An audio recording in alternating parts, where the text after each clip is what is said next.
देखिए, आज के इस लेक्चर में हम डिस्कस करने वाले हैं कैटेगोरिकल सिलोजिज्म कि कैटेगोरिकल सिलोजिज्म होता क्या है। आपसे इसकी कोई डेफिनेशन पूछे तो आप क्या बताएंगे, है ना। देखिए, हमने जब हम क्लास में डिस्कस कर रहे थे, हमने एक टर्म डिस्कस की थी इन्फरेंस। इन्फरेंस का मतलब क्या होता है? इन्फरेंस का मतलब होता है अनुमान। हिंदी में से अनुमान कहते हैं। इन्फरेंस का मतलब है कि किसी भी नॉन चीज़ को देख के, यानी कि किसी जो हमें नॉन है उस चीज़ की हेल्प से किसी अननोन चीज़ को डिस्कवर करना या फिर किसी अननोन चीज़ के बारे में पता करना। एग्जाम्पल के लिए, मैं जब सुबह घर से बाहर निकलता हूँ और देखता हूँ कि चारों तरफ सड़कें गीली पड़ी हैं, तो आई कॉन्क्लूड कि रात बारिश हुई होगी। तो ये जो मेरी फॉर्म है, इसी को कहते हैं इन्फरेंस। तो इन्फ्रेंस का मतलब क्या है कि इन्फ्रेंस है किसी भी अननोन चीज़ के बारे में पता करना या फिर अननोन फैक्टर के बारे में पता करना with the help of reasoning. हमारे पास लॉजिकल एक रीजनिंग हमने डिटेल में पढ़ा है, तो उसे हम इन्फ्रेंस कह रहे हैं। ठीक, अब ये इन्फ्रेंस भी कई तरह के होते हैं। हमने क्लास में डिस्कस किया था इसके टाइप्स इन्फ्रेंस के, तो इसका आपको बहुत डिटेल में नहीं जाना। दो टाइप हमने डिस्कस किए थे। क्या था? एक था हमारा डायरेक्ट, यानी कि डायरेक्ट इन्फरेंस, जिसे हम कहते हैं इमीडिएट इन्फरेंस, और दूसरा क्या था हमारा? Mediate inference. अब ये दोनों के दोनों हैं क्या? एक बार थोड़ा सा डायरेक्ट इन्फरेंस को देख लेते हैं। एग्जाम्पल के लिए, हमने स्क्वायर ऑफ अपोजिशन को समझा था, आपको ध्यान में होगा, जिसमें हमने पूरा बॉक्स बनाया था AEIO। जिन्होंने नहीं पढ़ा वो भी एक बार के लिए मेरे दूसरा लेक्चर है उसमें जाकर उसको समझ सकते हैं। पहले वो वाला लेक्चर समझ लेना, फिर उसके बाद इस वाले लेक्चर पे आना। ठीक है, तो चलो एक बार देख लेते हैं कि क्या है ये स्क्वायर ऑफ अपोजिशन का। अगर आपको A के बारे में पता है तो आपको सीधा direct without any logical reasoning O के बारे में भी पता चल जाएगा, क्योंकि दोनों के दोनों कॉन्ट्राडिक्टरी हैं। यानी कि आपको अगर ए के बारे में पता है तो ई, आई और ओ के बारे में आपको तुरंत विदाउट किसी अदर फैक्टर की इंफॉर्मेशन के आपको पता होगा। क्यों? क्योंकि ए जो है वो ओ का कॉन्ट्राडिक्टरी है। अगर ए ट्रू होगा तो ओ विल बी फॉल्स, अगर ई ट्रू होगा तो ई विल बी फॉल्स। आपको सीधा विदाउट ज़्यादा झमेले में पड़े हुए आपको सीधा डायरेक्ट पता लग जाता है। तो इसलिए उसको हम कहते हैं डायरेक्ट इन्फरेंस, यानी कि सीधा अनुमान लगाना। वो तो हमारा हो गया इमीडिएट इन्फरेंस। अब दूसरा इन्फरेंस हमारा है जिसे हम कहते हैं एक तरह से मीडिएट इन्फरेंस। मीडिएट में इसमें एक वर्ड आया मीडिएट, जैसे हम कहते हैं ना मीडिएटर, मतलब कोई ना कोई किसी ना किसी की हेल्प की ज़रूरत पड़ेगी इसको लॉजिकल रीजनिंग को करने के लिए। एग्जाम्पल के लिए, जैसे कि पुलिस वाले किसी केस में कोई इन्वेस्टिगेशन करते हैं। एग्जाम्पल के लिए हम ले लेते हैं, तो पुलिस क्या करती है? पुलिस ने किसी एक से कोई उसकी गवाही ली, है ना, और उससे कोई एक कंक्लूजन निकाला, मतलब एक स्टेटमेंट उसकी ली और किसी दूसरे गवाह की कोई दूसरी स्टेटमेंट ली, है ना। तो उन दोनों स्टेटमेंट को मिला के हमने एक कोई कंक्लूजन निकाला। ठीक है, वो सिंगल से नहीं निकल सकता था, दोनों को सेपरेटली एनालाइज किया और दोनों को जोड़ के हमने कुछ कंक्लूड निकाला।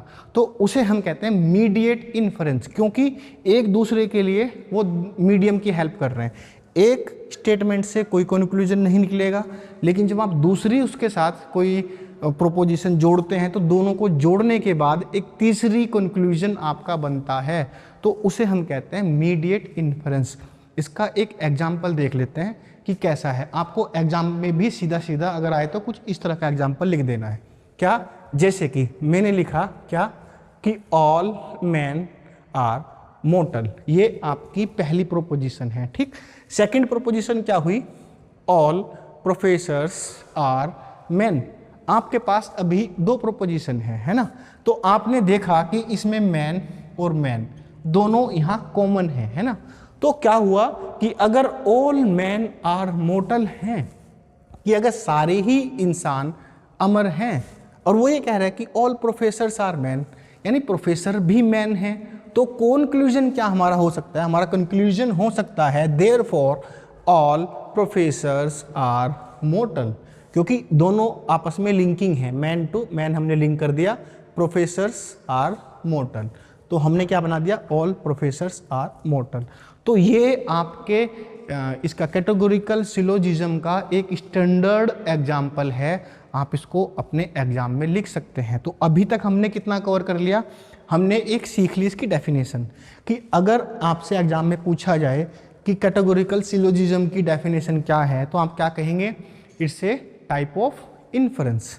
और ये कौन सा इन्फरेंस है, ये आपका मीडिएट इन्फरेंस है ना। अब ये इसका एग्जाम्पल कैसा देना है, एग्जाम्पल के लिए मीडिएट इन्फरेंस में जैसे कि हमें एटलीस्ट 2 प्रोपोजिशन चाहिए, है ना। कितनी, एटलीस्ट 2, क्योंकि तभी हम कोई कंक्लूड निकाल सकते हैं मीडिएट इन्फरेंस में। आपने ये लिख देना है, ठीक।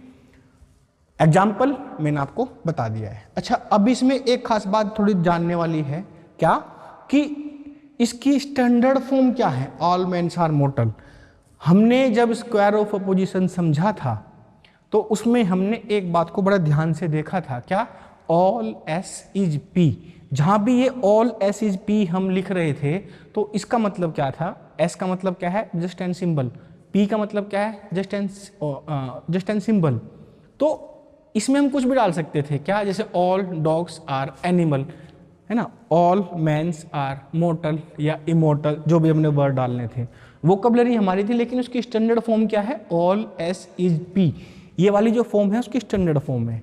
तो क्या हमारे पास इसकी कोई स्टैंडर्ड फॉर्म है क्या, है ना, यस, हमारे पास इसकी एक स्टैंडर्ड फॉर्म है। क्या है वो स्टैंडर्ड फॉर्म है इसकी, क्या, ऑल एम इज पी, है ना, ऑल एस इज एम। अब ये देखिए m और m दोनों में कॉमन हो गए, तो क्या लिख सकते हैं हम इसको, therefore all s is p। तो ये इसकी एक स्टैंडर्ड फॉर्म है। अब आप इसमें थोड़ा सा एक चीज देख सकते हैं कि सर ये जो पहले वाली जो प्रोपोजिशन है, इसमें 2 प्रोपोजिशन है ना, प्रोपोजिशन नंबर 1, प्रोपोजिशन नंबर 2। तो जो पहली प्रोपोजिशन है उसको हम कहते हैं एक तरह से मेजर प्रमाइस, ठीक। और जो आपकी जो सेकंड प्रोपोजिशन है उसको हम कहते हैं माइनर प्रमाइस। तो आपको ध्यान में रखना है मेजर और माइनर प्रमाइस क्या है। और जो तीसरा है इसे हम कहते हैं कंक्लूजन। तो आपसे एग्जामिनर ये भी पूछ सकता है कि मेजर प्रमाइस क्या होती है, या फिर माइनर प्रमाइस क्या होती है, या फिर कंक्लूजन क्या होता है। तो आपने क्या लिखना है कि किसी भी कैटेगोरिकल सिलोजिज्म में जो पहली प्रोपोजिशन होगी उसे हम कहते हैं मेजर प्रमाइस, जो सेकंड प्रोपोजिशन होगी उसको हम कहते हैं माइनर प्रमाइस, और जो हमारा कंक्लूजन जो फाइनल होगी, हमारा फाइनल जो रिजल्ट आया है उसको हम कहेंगे कंक्लूजन। तो आप यहाँ पे लिख सकते हैं ये है आपका मेजर, ये है आपका माइनर, और ये है आपका कंक्लूजन। देखिए जैसे कि मैंने यहाँ पे स्पेशली ये लिखा हुआ है कि जो पहली लाइन है वो है आपका मेजर प्रमाइस, आपका जो सेकंड है ये है आपका माइनर प्रमाइस, और जो ये है आपका कंक्लूजन, है ना, ये आपका कंक्लूजन बन गया। तो ये है इसकी एक स्टैंडर्ड फॉर्म। तो हमने अब तक क्या सीखा, हमने सीखा कि कैटेगोरिकल सिलोजिज्म क्या है, हमने वो उसकी डेफिनेशन देख ली। उसके बाद हमने देख लिया इसका एक एग्जाम्पल कि ये कैसा बनता है, इसकी एक लॉजिक, किस तरह की चीज़ को हम फाइंड आउट करना चाह रहे हैं, उसका एक हमने एग्जाम्पल दे दिया। उसका हमने एक स्टैंडर्ड फॉर्म अब तक देख ली, ठीक, 3 चीज़ देख ली है। अच्छा, अब इसमें 2 टर्म को आपने ध्यान रखना है, एक को हम कहते हैं टर्म, एक को हम कहते हैं प्रमाइसिस। जो आपकी जो टर्म्स हैं जैसे ऑल मेंस आर मोर्टल, इसमें आपकी 2 टर्म आई हैं, है ना। एक टर्म तो ये हो सकती है मैन, और सेकंड टर्म कौन सी हो सकती है, मोर्टल। तो ये 2 आपस में टर्म है। टर्म मतलब क्या, जिन चीज़ों से मिलके हमारी प्रोपोजिशन बनती है ना, उसको हम कहते हैं टर्म्स। तो अभी आपने ध्यान रखना है कि जो आपका कंक्लूजन आया है, एग्जामिनर ये भी डेफिनेशन में पूछ सकता है आपसे, है ना। क्या पूछ सकता है वो, कि ये जो आपका जो पहले वाला जो आया है, ये पहले इसको वहाँ समझ लेते हैं ना, उससे लॉजिकल से। ये जो आपका क्या कंक्लूजन है, therefore all S is P, इसके अंदर जो पहले वाली है इसको हम कहते हैं माइनर टर्म, है ना। और जो हमारी ये वाली जो पी निकली है इसको क्या कह रहे हैं हम, इसको हम कह रहे हैं मेजर टर्म। और जो हमारी जो एम है ना, जो दोनों में कॉमन है, जो ऊपर से कॉमन थी, इसको हम क्या कह रहे हैं, मिडल टर्म। मिडल मतलब जो दोनों को जोड़ने वाली है, मिडल। ठीक, तो आपने इन 3 चीज़ों को ध्यान रखना है। मैंने यहाँ पे ये सब लिखा भी है, देखो S और P है ना, जो therefore all S is P। तो जो S है यानी कि कंक्लूजन की पहले वाली जो टर्म होगी उसको हम कहते हैं माइनर टर्म, और जो उसकी P यानी कि जो प्रेडिकेट होगा उसको हम कहते हैं मेजर टर्म। ठीक है, जो उसका मिडल टर्म होगी, दोनों में कॉमन जो होगी उसे हम कहते हैं मिडल टर्म। तो कोई भी जो आपका कंक्लूजन है उसमें एक होगा सब्जेक्ट, एक होगा प्रेडिकेट। तो जो सब्जेक्ट है उसका, सब्जेक्ट को हम कहते हैं उसकी माइनर टर्म, ठीक, प्रेडिकेट को हम कहते हैं मेजर टर्म, और जो दोनों के बीच में कॉमन है यानी कि ऊपर वाली जो लाइन है, फर्स्ट वाली सेकंड वाली, इनमें जो कॉमन है उसको हम कहते हैं मिडल टर्म। तो एग्जामिनर में कैसे क्वेश्चन बन सकते हैं? सिंपल क्वेश्चन बनेंगे आपसे एग्जामिनर पूछ सकता है कि माइनर टर्म क्या होती है, what is the definition of minor term. तो क्या बता देना आपने कि जो हमारा कंक्लूजन है, कंक्लूजन का जो सब्जेक्ट है उसको हम माइनर टर्म कहते हैं। पूछ सकता है कि मेजर टर्म क्या होती है, आप लिख देंगे कि जो हमारा कंक्लूजन है यानी कि ये वाला जो कंक्लूजन बन रहा है, इस कंक्लूजन की जो हमारी प्रेडिकेट टर्म होती है उसको हम क्या कहते हैं, मेजर टर्म कहते हैं। एग्जामिनर पूछ सकता है कि आपकी मिडल टर्म किसे कहते हैं, what is the definition of middle term. छोटा 1 नंबर 2 नंबर वाला जो क्वेश्चन है उसमें आ सकते हैं ऐसे क्वेश्चन। तो आपने सिंपली बता देना है कि मिडल टर्म क्या है, कि जो हमारी प्रोपोजिशन 1 और द प्रोपोजिशन 2 यानी कि जो मेजर प्रीमाइस और जो माइनर प्रीमाइस के बीच में जो कॉमन होता है उसको हम कहते हैं मिडल टर्म, यानी कि उन दोनों को वो जोड़ती है, इसलिए उनको मिडल कहा जाता है। क्लियर? तो आई होप अभी तक आपका ये क्लियर हो गया होगा। अगर नहीं हुआ तो इस वीडियो को दोबारा से रिवाइंड करके देख लो। अब चलते हैं आगे, अब देख लेते हैं कि आपके यहाँ से क्वेश्चन कैसे कैसे आ सकते हैं। ठीक है, चलो अब थोड़ा सा इसको डिलीट कर देते हैं। चलिए ठीक है, अभी हम देख लेते हैं कि अभी तक हमने पढ़ा सिलोजिज्म क्या है, हमारा कैटेगोरिकल सिलोजिज्म, उसकी स्टैंडर्ड फॉर्म क्या है। उसमें 3 आपके 2 तो आपकी मेजर माइनर प्रीमाइस बनती हैं और एक कंक्लूजन बनता है। ठीक है, वो उसकी स्टैंडर्ड फॉर्म है। ठीक, अब आप पूछ सकते हैं सर मेजर माइनर का हम कैसे पता करेंगे? तो कुछ नहीं लगाना ज़्यादा दिमाग, जो पहली है वो मेजर है, जो दूसरी है वो माइनर है, आपने बस सीधा रट्टा लगा लेना है, और जो नीचे है वो आपका कंक्लूजन है, बस और कुछ नहीं है। ठीक, अभी वो तो हुआ आपका कैटेगोरिकल सिलोजिज्म। आपका जो सेकंड है यूनिट में वो है आपकी फिगर्स, कि आपकी फिगर कितनी होती हैं। तो आपकी जो कैटेगोरिकल सिलोजिज्म में 5 टाइप की फिगर हैं। अब आप कहेंगे सर ये 5 टाइप की फिगर का मतलब क्या? देखिए, पहली फिगर जो है फर्स्ट फिगर, मैंने यहाँ ये बनाई है, फर्स्ट फिगर का मतलब है ये वाली, है ना, ये। इसमें क्या है, पहली जो प्रोपोजिशन लिखी होगी उसकी ओनली मैं लॉजिकल फॉर्म लिख रहा हूं। क्या है? M P S M therefore, है ना, मैंने देयरफॉर का सिंबल लगाया बस, है ना, देयरफॉर S P, ये इसकी पहली फॉर्म है। इसका मतलब क्या हुआ पहली फॉर्म का? इसका मतलब ये हुआ कि जो हमारी पहली प्रोपोजिशन होगी, है ना, और जो हमारी सेकंड प्रोपोजिशन होगी उसमें मिडल टर्म ऐसी होगी, यानी कि मिडल टर्म आपकी सब्जेक्ट की जगह पे आएगी, और जो P है ये आपका प्रेडिकेट की जगह पे है ना। जो हमारी अगली प्रोपोजिशन है उसमें सब्जेक्ट की जगह सब्जेक्ट है S है, और जो आपका प्रेडिकेट की जगह पे M आया है। एग्जाम्पल के लिए जो हमारी पहली वाली प्रोपोजिशन है, ये वाली जो हमने यहाँ पे बनाई थी, तो ये कौन सा है? ये सेम टू सेम आपकी फर्स्ट फिगर का एग्जाम्पल है। क्यों? क्योंकि देखो यहाँ पे क्या आया, M, मैन, है ना, मैन यहाँ भी है, तो दोनों में कॉमन है ना, मैन यहाँ भी है और मैन यहाँ भी है, तो ये क्या है, ये भी आपकी मिडल टर्म है और ये भी आपकी मिडल टर्म है, दोनों के दोनों S फॉर्म में आई है। M P, ये क्या है आपकी P, है ना, और ये क्या है आपकी S N M। तो देखो क्या वो ही नहीं है क्या सेम? तो सेम फॉर्म है। तो ये वाली हमारी बनी पहली फिगर। ठीक, अभी के लिए आप थोड़ा सा रोक के चाहे इस पर रट्टा लगा लो, चाहे कुछ भी करो, क्योंकि समझना आप लोगों ने है।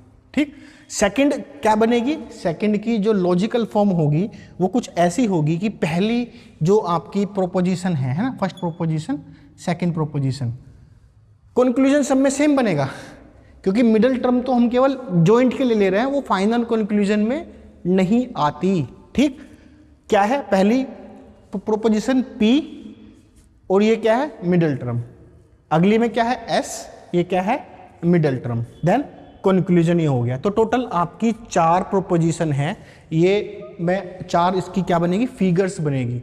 तो एग्जाम में आपसे सीधा सीधा एक सिंपल सा क्वेश्चन बन सकता है। क्या क्वेश्चन बनेगा कि बताओ कि पहली फिगर कौन सी है, बताओ कि सेकंड फिगर कौन सी है, थर्ड फिगर कौन सी है, फोर्थ फिगर कौन सी है। बस एग्जामिनर आपसे इससे ज़्यादा क्वेश्चन नहीं पूछेगा फिगर से। तो पहली फिगर का स्टैंडर्ड फॉर्म क्या है, MPSMSP।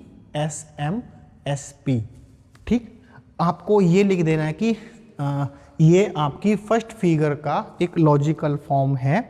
अगर आपसे एग्जामिनर कहे कि फर्स्ट फिगर का कोई एक एग्जाम्पल भी लिख के दिखाओ, तो आपने क्या लिख देना है, आपने कुछ ऐसा example, all man are mortal, all professors are man, कुछ ऐसा एग्जाम्पल लिख देना है। ठीक, अगर एग्जामिनर आपसे पूछे कि हमें बताओ सेकंड फिगर कौन सी होती है, तो आपने क्या लिखना है कि सेकंड फिगर में तो ये जो MM है ना, पहली फिगर में क्या हुआ, ये ऐसे है ना थोड़ा सा तिरछा, और जो सेकंड फिगर में दोनों के दोनों मिडल टर्म ऊपर ऊपर नीचे आते प्रेडिकेट की जगह पे।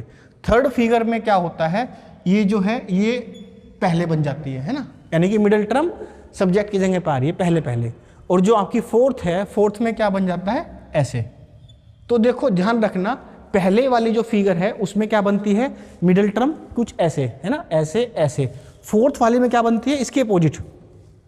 ठीक, सेकंड में क्या बनती है M मिडल टर्म बाद में, और थर्ड में कैसे बनती है पहले। बस बहुत सिंपल है, थोड़ा सा कंफ्यूजिंग लग रहा होगा बट लेकिन कंफ्यूज नहीं होना, बहुत सिंपल है।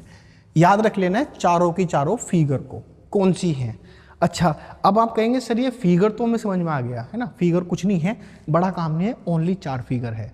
एग्जाम्पल इसमें आप कुछ भी बना सकते हैं, जैसे कि ये मैंने आपको फर्स्ट का बना के दिखा दिया, सेकंड का, थर्ड का, फोर्थ का मैं आपको ग्रुप में सीधा डाल दूंगा कि वो कैसे कैसे इसकी एक आधा कोई आपने एग्जाम्पल देना होगा तो आप दे सकते हैं। चलो, तो ये 4 की 4 आपकी फिगर, आपका ये फिगर वाला जो चैप्टर था खत्म। इतना सिंपल है ना, बस 4 है, आपको याद रखना है कौन सी है, क्योंकि वहाँ पे आपको ये कन्फ्यूजन ना हो जाए एग्जाम में कि कौन कौन सी होती है। पहली फिगर को ये वाली है, ये स्टैंडर्ड फॉर्म है पहली फिगर का, इसे याद रख लेना है ना, MM थोड़े तिरछे ऐसे करके बने हुए हैं। सेकंड में जो आपका जो सेकंड फॉर्म है फिगर्स की वो ऐसी है MM। अभी देखो टाइम नहीं है मेरे पास बताने के लिए, अदरवाइज आपको क्लास में अगर आप होते तो हम इस पर थोड़ा सा लंबा डिस्कस करते हैं कि कैसे क्या बनाया है ना। सारा खेल प्रैक्टिस का है, आधा घंटा कवर करोगे हो जाएगा। चलो, फिगर्स वाला आपका आई थिंक ये कंप्लीट हो गया है। अच्छा, अब इसमें आपका एक आता है मूड्स। एग्जामिनर आपसे मूड्स भी पूछ सकता है कि हमें मूड्स बताओ क्या होते हैं, तो आपने ज़्यादा कंफ्यूज नहीं होना। चलो, बाकी मैं ये 3 की 3 फिगर मिटा देता हूँ, आप इसे एग्जाम में खुद देख लेना, बुक से खुद कवर कर लेना कि कैसे बनती है ना 4। अभी केवल हम फर्स्ट फिगर पे काम कर रहे हैं है ना। अच्छा, ये हमने ले ली आपकी फर्स्ट फिगर। चलो, फर्स्ट फिगर क्या कह रही है, फर्स्ट फिगर कह रही है कि मिडल टर्म पहले होगी, प्रेडिकेट इसके बाद में होगी। सेकंड वाली जो लाइन है यानी कि हमारी जो माइनर जो प्रीमाइसिस होती है उसमें क्या है सब्जेक्ट होगा, फिर मिडल टर्म होगा, फिर ये होगा, फिर ऐसे होगा। क्लियर। अच्छा, अब आपका क्वेश्चन आपका बनता है कि सर ये मूड्स क्या होते हैं ना, फिगर तो समझ में आ गई, अब ये मूड्स कैसे होते हैं। अब ये मूड्स का मतलब है जिन बच्चों ने AEIO बहुत अच्छे से कवर किए हैं उनको बहुत ईजिली समझ में आने वाला है ना। यानी कि स्क्वायर ऑफ पोजीशन जिन्होंने बहुत अच्छे से कवर किया है उनके लिए बाएं हाथ का खेल है, left hand game of left hand है। चलो चलो एग्जाम्पल के ट्राई करते हैं। हम इस फिगर में क्या भरते हैं, ए भरते हैं। ए की स्टैंडर्ड फॉर्म क्या होती है, ए की स्टैंडर्ड फॉर्म होती है ऑल S इज P, है ना। ये हमने डिटेल में समझा है कि क्या मतलब होता है ऑल ऐसी। अरे मेरी राइटिंग बड़ी गंदी है, कभी कभी आप बच्चों को कन्फ्यूजन बड़ा होता है ना। All S is P. अब हमने क्या करना है, पहली वाली जो प्रोपोजिशन है इसमें भी हमने क्या करना है, ये भरना है, और इस वाली प्रोपोजिशन में भी हमने क्या भरना है, एक ही फॉर्म में होनी चाहिए, जो कंक्लूजन है वो भी एक ही फॉर्म में। और मजे की बात ये है कि जो हमने यहाँ एग्जाम्पल लिखा है ये वाला है ना, तो ये वाला एग्जाम्पल देखो ए में नहीं है क्या, ऑल मैन आर मोर्टल, क्या फॉर्म है इसकी, इसकी लॉजिकल फॉर्म क्या है, इसकी लॉजिकल फॉर्म ऑल ही तो है ना, ऑल एस इज पी, वही तो है। अगली क्या है, ऑल प्रोफेसर्स आर मैन, क्या लॉजिकल फॉर्म है इसकी, इसकी लॉजिकल फॉर्म ए है, तो ये भी ए हुआ और ये भी ए हुआ, और जो कंक्लूजन है, कंक्लूजन भी कैसा है इसका, A, therefore all professors are mortal, ये भी ए प्रोपोजिशन है। तो इसका मूड क्या हुआ, इसका मूड हुआ ए ए ए, बस सिंपल। तो एग्जामिनर आपसे पूछे कि जो ये ए प्रोपोजिशन जो इसका मूड है, इसको लिख के बताओ क्या होता है, तो आपने एग्जाम्पल सीधा ऐसा लिख देना है। तो इसका कुछ मतलब नहीं है, बहुत कॉम्प्लिकेटेड नहीं जाना आपने। क्या है कि पहली प्रोपोजिशन की फॉर्म कैसी है, ए है ना, दूसरी प्रोपोजिशन की शेप कैसी है, ए के जैसी है ना, ऑल ऐसी टाइप की, तीसरी प्रोपोजिशन की शेप कैसी है, ए, तो हमने इसे कह दिया ए। क्लियर।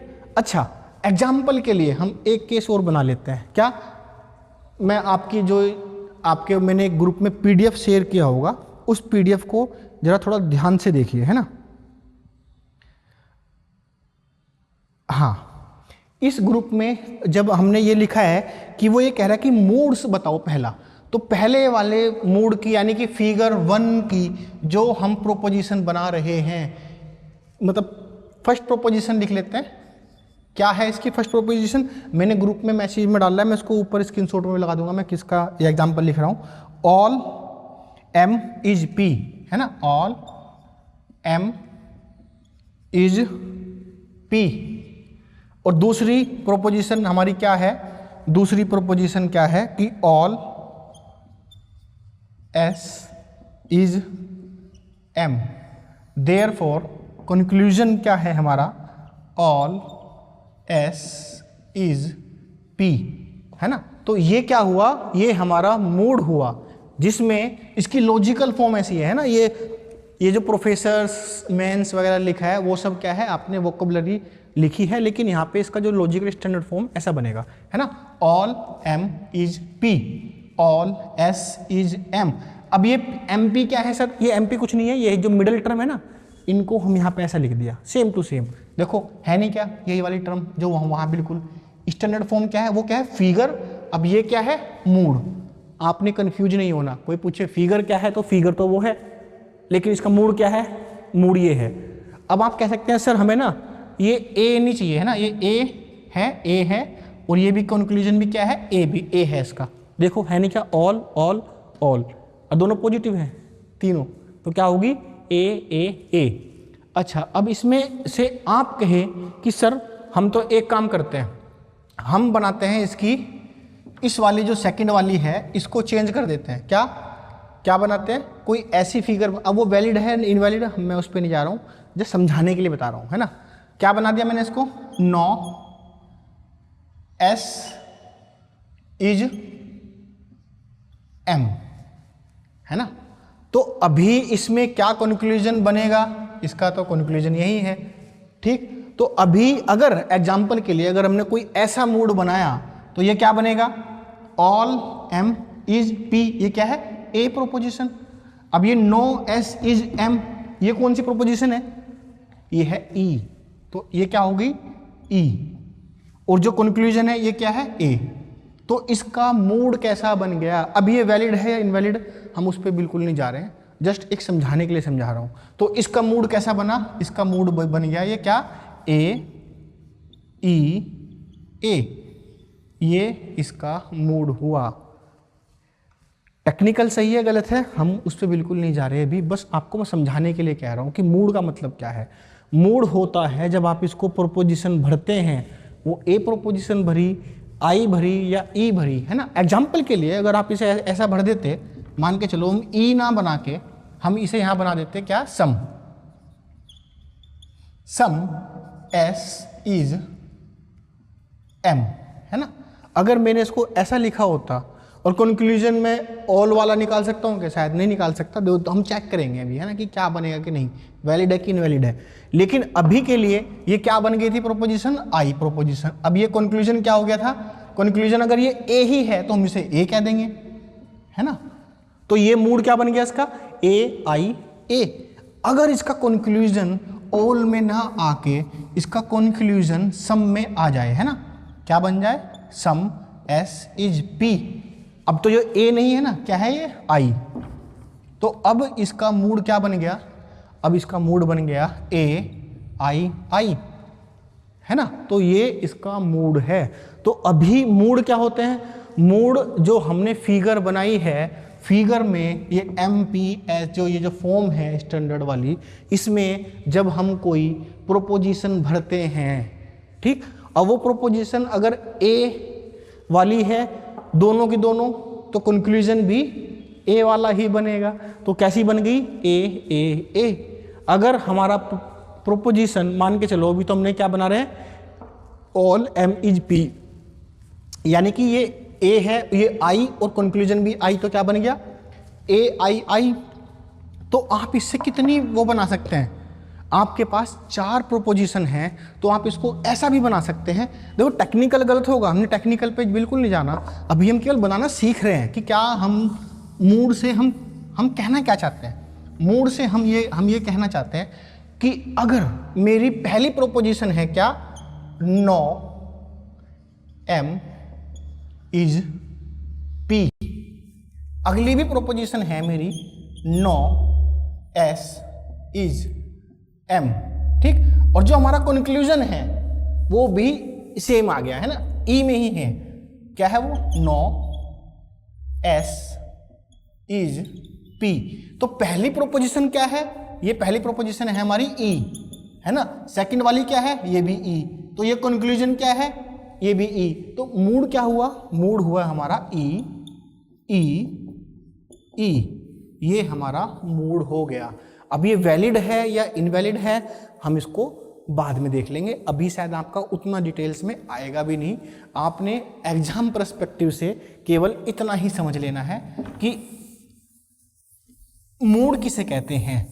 मूड है जब आप इस स्टैंडर्ड फिगर में कोई भी प्रोपोजिशन भरते हैं तो उससे आपकी जो पूरी मूड मतलब मूड क्रिएट होगा फिगर के बाद, उसे हम कह रहे हैं मूड। तो वो ए ई आई ओ कुछ भी हो सकता है, ठीक है। आपको मैं नीचे एक PDF शेयर कर देता हूँ, उसमें से आप थोड़ा सा देख लेंगे कि वो कैसे कैसे बनता है।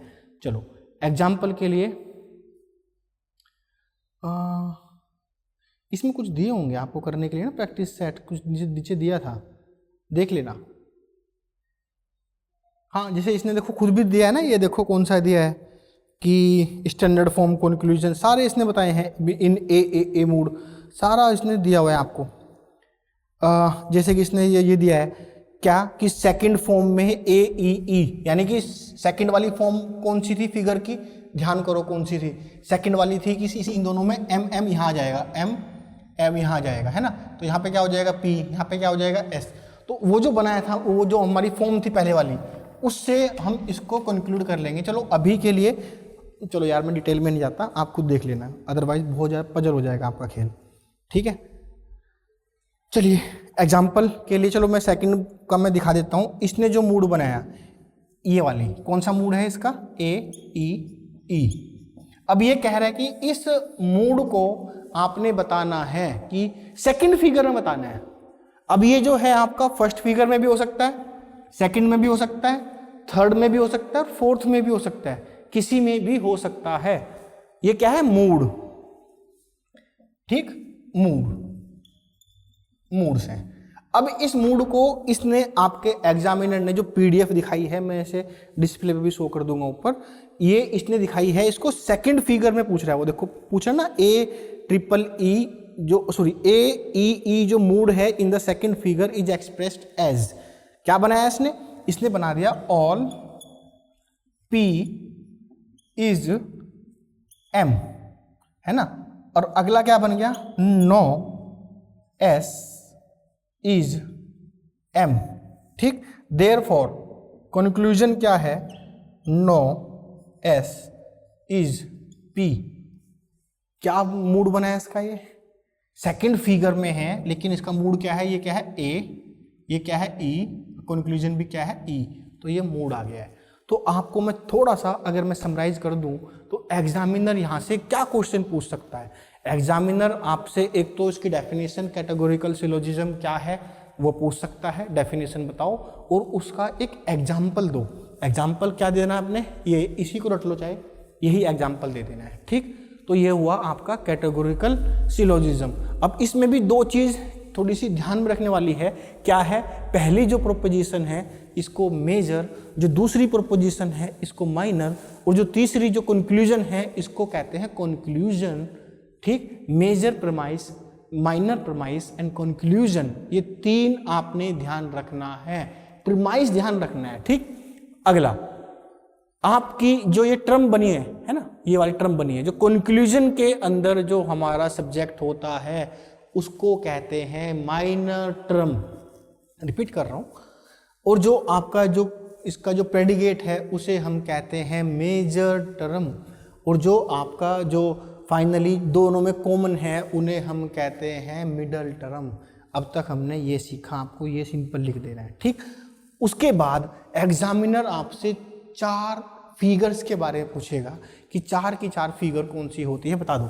मैंने आपको पहले पीछे रिवाइंड करके देख लेना, चारों की चारों फिगर मैंने आपको समझा दी है, चारों के चारों बना के। तो चारों फिगर कौन कौन सी है आप उसे डिटेल में लिख सकते हैं कि सर 4 फिगर्स हमारी ऐसे बनती है, क्लियर। अब फिगर के बाद आते हैं मूड, ठीक। तो मूड क्या है, जब आप फिगर में आप प्रोपोजिशंस भरते हो तो हम उसे मूड कह देते हैं, ठीक, क्लियर। इससे ज़्यादा आपका नहीं आएगा।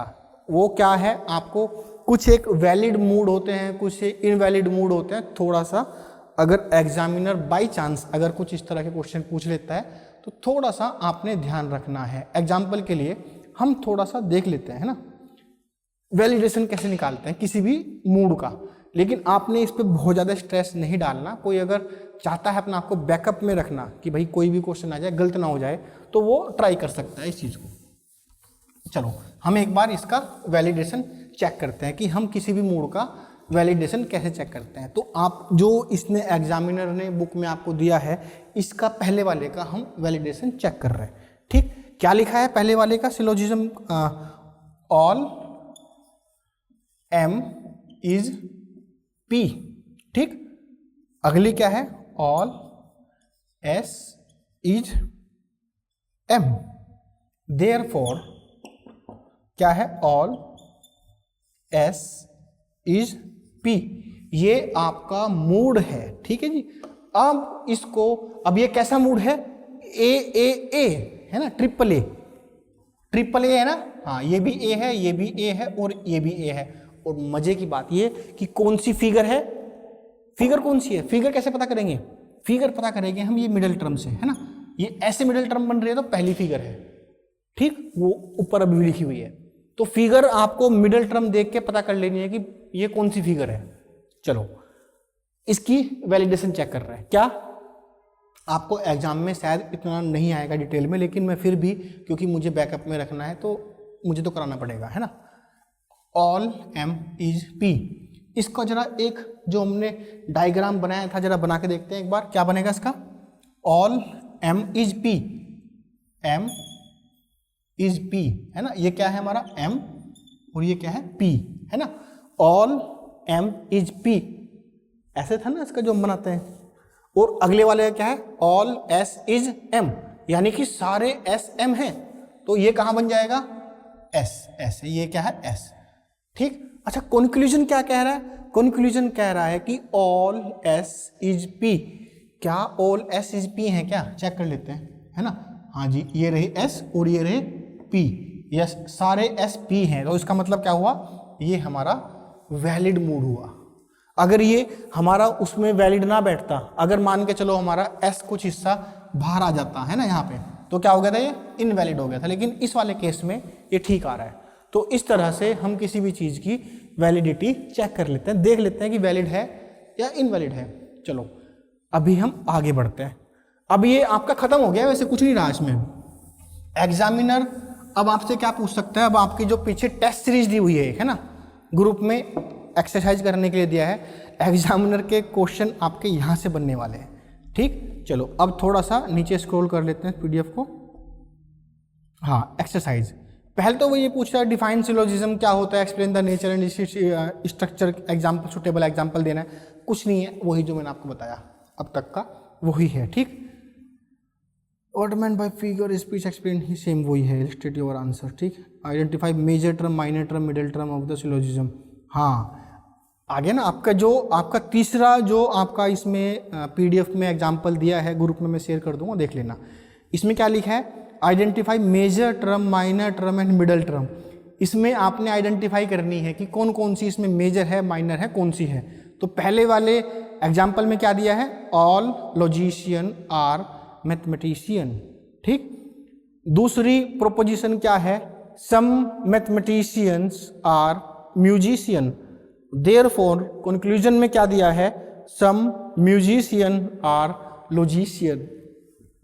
अब हम सबसे पहले जो हमारी टर्म है हम कैसे पता करते हैं, हम पकड़ते हैं कंक्लूजन को। तो कंक्लूजन क्या है इसमें, देयरफॉर वाली जो लाइन है कंक्लूजन की है।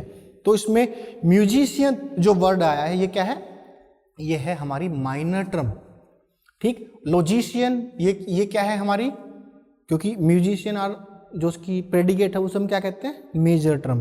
तो माइनर टर्म क्या हो गई इसमें, म्यूजिशियन, और लॉजिशियन क्या हो गई, मेजर टर्म हो गई। अच्छा, और इसमें मिडिल टर्म कौन सी हो गई, ढूंढ लो इसमें ऊपर वाले जो दो प्रोपोजिशन, मैथमेटिशियन, मैथमेटिशियन। तो क्या हुई ये हमारी, ये हो गई हमारी दोनों की मिडिल टर्म, दोनों लाइन को जोड़ रही है आपस में, तो वो हो गया मिडिल टर्म। तो एग्जामिनर आपको कोई ऐसी स्टेटमेंट दे देगा और कहेगा कि इसमें से आपने आइडेंटिफाई करना है कि कौन सी मेजर टर्म है, कौन सी माइनर टर्म है और कौन सी मिडिल टर्म है। तो पहली क्लियर हो गई। दूसरी जो प्रोपोजिशन है आपकी सेकंड वाली, क्या है इसमें, some successful people are rich, some businessman are rich, therefore some businessman are successful peoples. ठीक है, तो इसमें भी आपने सेम आइडेंटिफाई करना है। क्या, बिजनेसमैन, देखो क्या कंक्लूजन कौन सा है इसमें, therefore some businessman are successful. जो ये वाली लाइन है ये आपकी कंक्लूजन की है। इस कंक्लूजन में जो पहला जो वर्ड आता है वो आएगा आपका माइनर टर्म। जो अगला जो वह है सक्सेसफुल, जो सक्सेसफुल नहीं, हाँ सक्सेसफुल पीपल जो है वो आपका क्या है, वो है आपका मेजर टर्म। ठीक, अब इन दोनों में क्या है, जो ऊपर वाली लाइन दी है आपकी प्रोपोजिशन 1 और प्रोपोजिशन 2 दी है, इसमें कॉमन कौन सा है, इसमें कॉमन है रिच। तो वो क्या हो गया हमारा मिडल टर्म। तो मिडल कौन सी है, दोनों में कॉमन है। आई होप आपका ये सब क्लियर हो गया होगा, इसमें तो कुछ नहीं है, है ना। अब अगला हाँ, अगला जो फोर्थ वाला क्वेश्चन है, तो ये पॉइंट आउट द कंक्लूजन। इसमें ये पूछ रहा कि बताओ इसमें कंक्लूजन कौन सा है ना, point out the conclusion, the premises and middle terms and each of the following argument. कुछ नहीं है, वो आपसे बस यही पूछना चाह रहा है कि इसमें कंक्लूजन कौन सा है ना। इसकी आपकी मेजर प्रमाइस, जब प्रमाइस वर्ड यूज करता है तो इसका मतलब है कि वो प्रोपोजिशन के बारे में पूछ रहा है। ठीक, और जब वो कोई टर्म यूज करता है तो इसका मतलब वो इनके बारे में पूछ रहा है ना। टर्म, ये है टर्म आपकी। और जब वो प्रमाइस यूज कर रहा है तो major premise, minor premise, conclusion 3 ही होते हैं, ज्यादा और कुछ नहीं होते। जो पहली जो लाइन है आपकी क्या है, वो है आपकी मेजर प्रमाइस। जो आपका सेकंड लाइन है वो है आपकी माइनर प्रमाइस। जो तीसरा है वो है कंक्लूजन। तो आपको जो स्टैंडर्ड फॉर्म दी गई है कि all saints are polite, no sinner are saints, therefore no sinner. इसमें क्या है, कंक्लूजन क्या है, therefore no sinner are polites वाला जो ये है, ये क्या है, ये आपका कंक्लूजन है। पहली वाली लाइन क्या है, मेजर है, सेकंड वाली लाइन जो है वो क्या है, माइनर प्रीमाइस है। बस सिंपल हो गया। अगर वो इसमें टर्म पूछ रहा है, टर्म भी बता दो कौन कौन सी है निकाल के, कि भाई मेजर टर्म ये है, माइनर टर्म ये है ना, और मिडिल टर्म ये है। तो बस आपका ये लॉजिकल जो आपका कैटेगोरिकल सिलोजिज्म था कंप्लीट हुआ। इस वीडियो को थोड़ा रिपीट करके देख लेंगे तो आपको और डिटेल में समझ में आ जाएगा। ठीक है, चलिए इस वीडियो में इतना ही। अगर अभी भी आपको कुछ डाउट है तो आप मुझे नीचे फ़ोन करके ही पूछ सकते हैं कि सर समझ नहीं आ रहा है। अगर फिर भी किसी को समझना है तो कल कॉलेज में आके मुझे मिल सकते हैं, तो मैं आपको यहाँ पे फिजिकली भी सामने मतलब ऑफलाइन में भी कवर करा लूँगा। इफ़ यू आर इंटरेस्टेड तो आप मुझे मिल सकते हैं, ठीक है। अगर छोटी मोटी कोई चीज़ पूछनी है तो फ़ोन करके भी मुझे पूछ सकते हैं, ठीक है। चलो इस वीडियो में इतना ही।